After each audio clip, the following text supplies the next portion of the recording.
उत्तर प्रदेश में कई मुख्यमंत्री आए और गए, लेकिन कुछ नाम इतिहास में दर्ज हो गए। एक नेता जिसने राम मंदिर आंदोलन को दिशा दी और साथ ही साथ पिछड़े समाज को राष्ट्रवाद और हिंदुत्व की मुख्य धारा में लाकर खड़ा कर दिया। नाम कल्याण सिंह। नमस्कार, मैं हूं संदीप चंदेल और आप देख रहे हैं संवाद। अलीगढ़ की साधारण मिट्टी में जन्मा एक लड़का जिसने शिक्षक की नौकरी से अपना जीवन शुरू किया, लेकिन उसके भीतर एक सपना था व्यवस्था को बदलने का।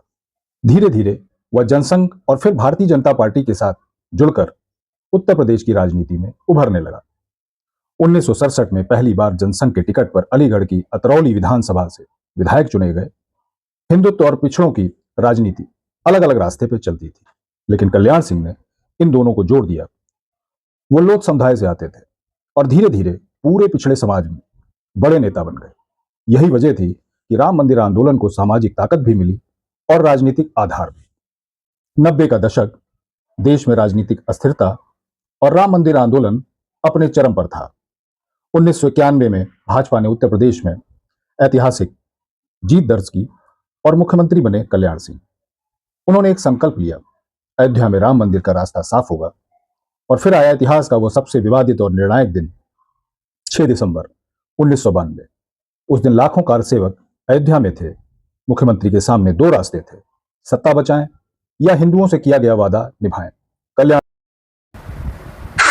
6 दिसंबर को लगभग 1 बजे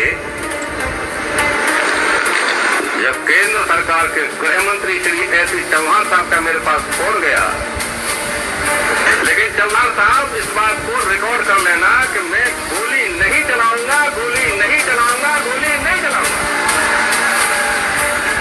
कर्मचारियों का किसी रूप में कहीं कोई दोष नहीं, कोई कसूर नहीं, कोई कमी नहीं। सारी जिम्मेदारी मैं अपने ऊपर लेता हूं, स्वीकार करता हूं।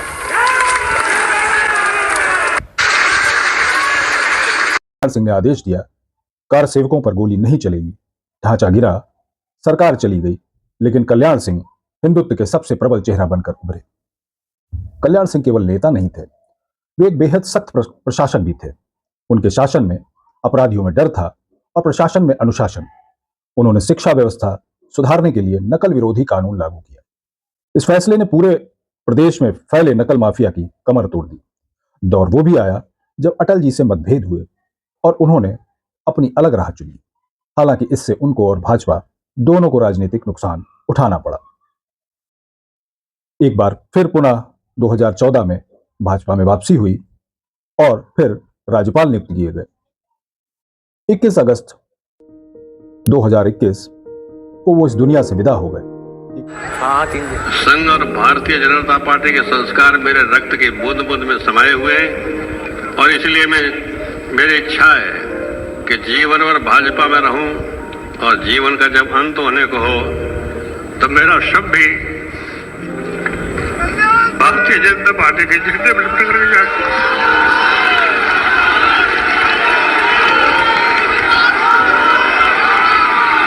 हो गया, लेकिन अयोध्या के राम मंदिर में बजती घंटियां बाबू कल्याण सिंह के त्याग और तप की कहानियां हमेशा सुनाती रहेंगी। ये विश्लेषण आपको कैसा लगा कमेंट में जरूर लिखिएगा।